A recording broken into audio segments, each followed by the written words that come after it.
And we are back with the fifth segment of the GSMC Basketball Podcast presented by the GSMC Sports Network.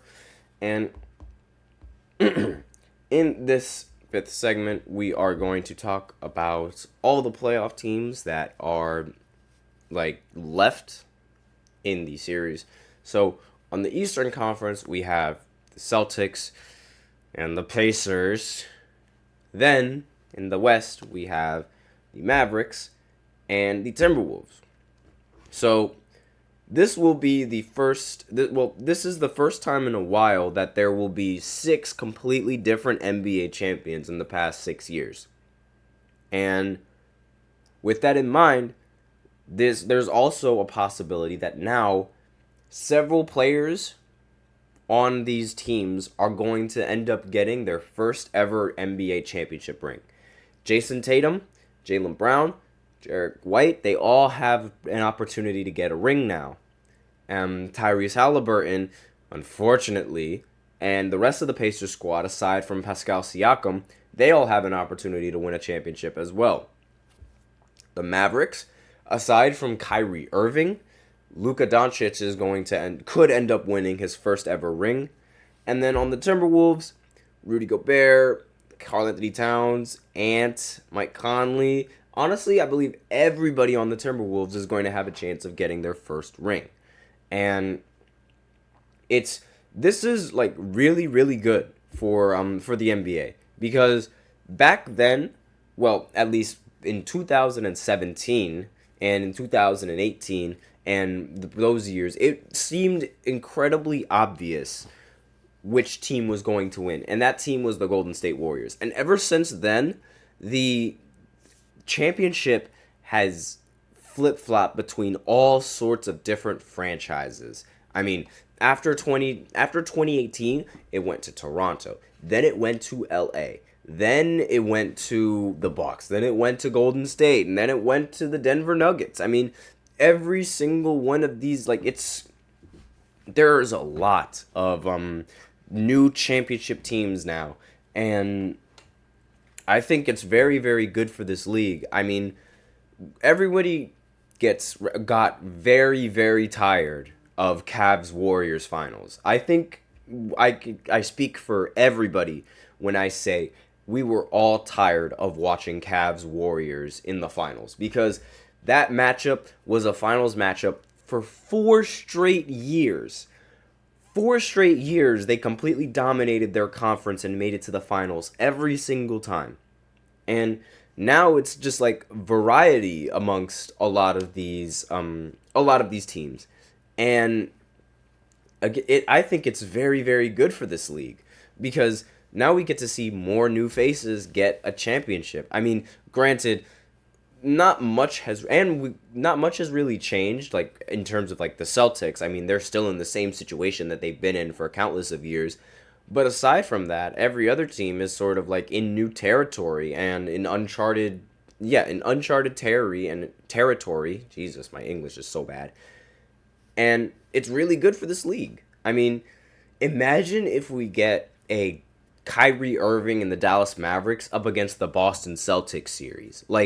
That would, the stories and narratives around that series would go crazy.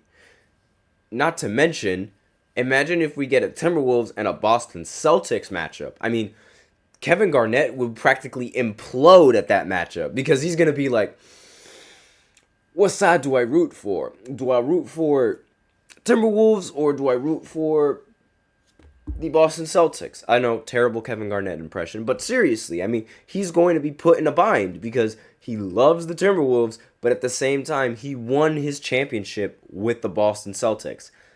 It's going to be really tough for him to pick between the two. He's going to be very, very conflicted. But if I were him, I would have probably picked the Timberwolves, just because, this is the second, I didn't mention this in the previous segment because I forgot, but this is the second time in Timberwolves franchise history that they've made the Western Conference Finals, which is, it's really good for the league, because we get to see a whole new face, and a whole new face of the league being made. I mean, imagine if Anthony Edwards wins his championship at 22 years old. he would be more alike than Kobe. He would be more alike to Kobe than anybody else in the rest of the league. That will for sure draw a bunch of media attention because everyone knows how, like, all the cult fan bases that Kobe has, and the fact that he's going to be able to, like, have a legitimate comparison to him, at least when he was 22, is going to be something to see. I mean, that is going to be a very interesting narrative. I want to see how they spin that up.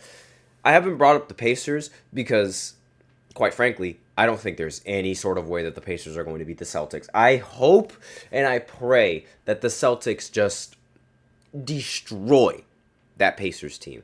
I pray. And I wouldn't mind seeing the Celtics in the finals because we always, like, it's a normal thing to see, and I would much rather them than the Pacers. I mean, the Knicks, like, as a healthy team, they really had the best chance of beating the Celtics as opposed to the Pacers. But I digress. So, yeah, I'm still sad.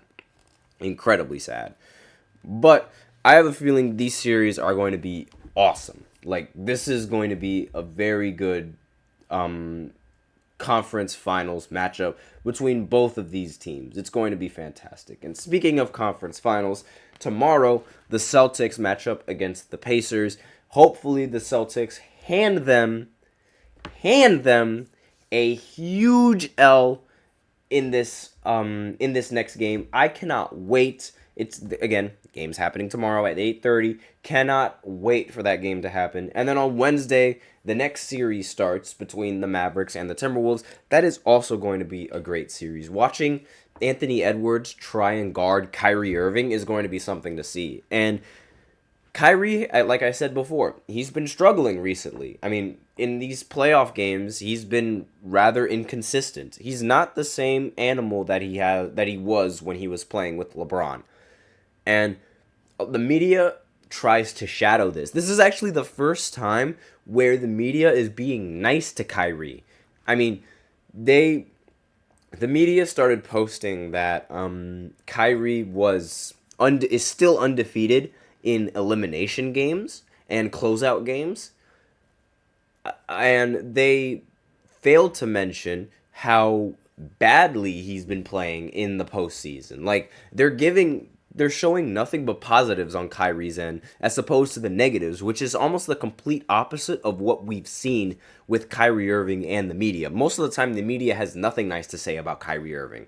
And now here they are praising him. I mean, I'm very surprised that nobody has brought up to the attention of the rest of the media that Kyrie wasn't playing that well in this series. I mean, he was very, very inconsistent. And I'll go ahead and pull up the box scores of these previous games in just 1 second. I'm looking at the playoff game log right now for Kyrie, just so all of you guys can understand what I mean.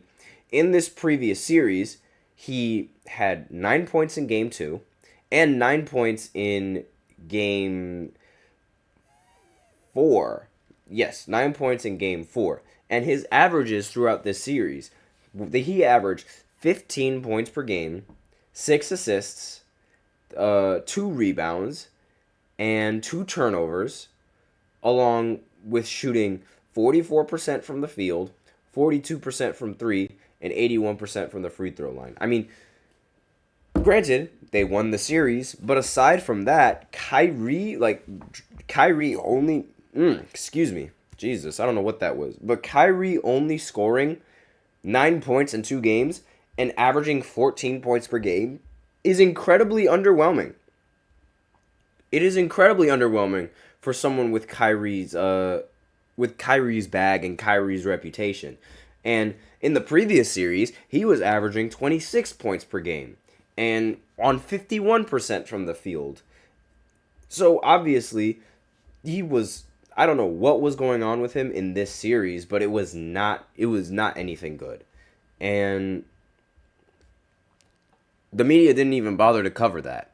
But that's all I really have to say on these segments. Actually, might as well answer the question, who do I think will win their first ring? So, obviously, the team with the best chances is going to be, the Boston Celtics. They are the team that have the best record amongst every single team that's left in the playoffs. And honestly, if there's a team that I feel like the Timberwolves have the best chances of beating the Celtics due to their defense. And I think that their defense will be able to outweigh the Boston Celtics and their offense, and they'd somewhat be able to slow them down. Then again, the Celtics also have really good defense. So we'll see how the series goes. We'll see who ends up going to the finals, but that's all I have for this segment. And with that, that is the end of the show. So thank you for tuning into the GSMC Basketball Podcast, presented by the GSMC Sports Network. Your support means a lot to us, so please remember to subscribe to the show, leave a positive review. It really does make a difference. We also invite you to follow us on Facebook, Twitter, TikTok, and Instagram for more content and updates. As usual, please remember to use the link in the description to get your comments recognized, or the link displayed below the ticker on every single show segment. Link is gsmcpodcast.net. Really helps the show, makes the show much more interactive between myself and you guys. That's all I really have for the show. Thank you so much for tuning in. I am your host, Nelson, and as always, take care.